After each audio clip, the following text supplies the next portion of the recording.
এবারের নির্বাচনের যেটা আন্ডারলাইন করা বারে বারে দরকার, এটা হলো গণ অভ্যুত্থানের পরবর্তী নির্বাচন। এবারের নির্বাচন হলো এমন নির্বাচন, তারা স্মরণ করবে বাংলাদেশের নির্বাচনটা আমরা দেখেছিলাম, এটা এরকম, তারা নানা দেশে এটা বলবে, এরকম একটা নির্বাচন তারা এটা দৃষ্টান্ত হিসেবে নিয়ে যাবে তাদের মাথায়। আমাদের লক্ষ্য ছিল যে কোনো রকমের বায়াস যেন এটার মধ্যে না ঢোকে। অনেক সময় শত প্রচেষ্টা সত্ত্বেও বায়াস ঢুকে পড়ে নিজের উপরে যদি ছেড়ে দিই। কিন্তু 2 বছরতে এসছে যেন নিজেকে এর থেকে দূরে রেখে ফেলতে পারি। আমরা যে কজনেই এটার সঙ্গে শরিক ছিলাম, তাদের কারো কোনো রকমের বায়াস এটার মধ্যে না ঢোকে, যাতে মুক্ত মনে যেখানে জায়গা হয়েছে, আমার নম্বর পড়েছে, সেখানে গেলাম, সেখানে আমি আমার কাজ করব। এটা অসুবিধা, ব্যক্তিগত অসুবিধা হয়।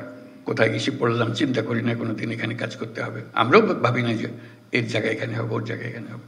কিন্তু একটা চ্যালেঞ্জ সৃষ্টি করে, শুরুতেই একটা চ্যালেঞ্জ। এই চ্যালেঞ্জটা নেবার জন্য মানসিক প্রস্তুতি দরকার। এটার ফলে আশা করি এই কষ্টের মধ্যেও সেই চ্যালেঞ্জটা গ্রহণ করার একটা মনোভাব তোমাদের মধ্যে জেগে উঠবে যে আমি এই চ্যালেঞ্জ গ্রহণ করলাম। তাহলে সব জিনিস পরিষ্কার হয়ে আসবে। আমরা নির্বাচনের কথা বলছি, যার উদ্দেশ্যে আমরা যাচ্ছি, এটার গুরুত্বটা আমাদের এখন বুঝতে হবে। নির্বাচন বলতেই আমরা অতীতের কিছু নির্বাচনের কথা মনে রাখি, মনে চট করে আসে। তোমরাও দেখেছো সেই নির্বাচনগুলো। কেউ প্রহসনের নির্বাচন বলে, প্রতারণার নির্বাচন বলে, তামাশার নির্বাচন বলে। এগুলো হলো তাদের বিশেষণ। সেখান থেকে আমাদের চলে যেতে হবে বহু উপরে।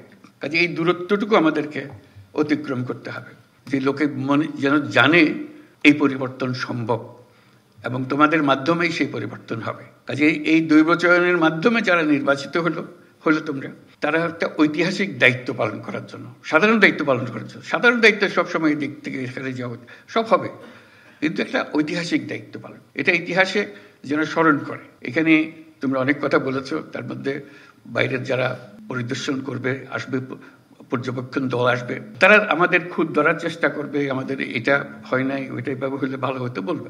এবারের নির্বাচন হলো এমন নির্বাচন, তারা স্মরণ করবে বাংলাদেশের নির্বাচনটা আমরা দেখেছিলাম, এটা এরকম, তারা নানা দেশে এটা বলবে, এরকম একটা নির্বাচন তারা এটা দৃষ্টান্ত হিসেবে নিয়ে যাবে তাদের মাথায়।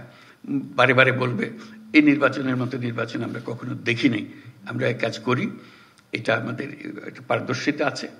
কিন্তু এখানে যে নির্বাচন দেখে গেলাম, সেটা আমাদের একটা স্মরণীয় পরিদর্শন হলো, আমাদের স্মরণীয় অভিজ্ঞতা হলো, সেই অভিজ্ঞতা আমরা এখান থেকে নিয়ে যাব।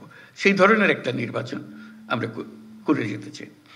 আরেকটা বিষয় হলো, এটা সাধারণ নির্বাচন নয় যে 5 বছর পর পর একটা নির্বাচন হয়, দেশের সরকার পরিবর্তন হয়, এটা রুটিন একটা কাজ। এবারের নির্বাচনের যেটা আন্ডারলাইন করা বারে বারে দরকার, এটা হলো গণ অভ্যুত্থানের পরবর্তী নির্বাচন।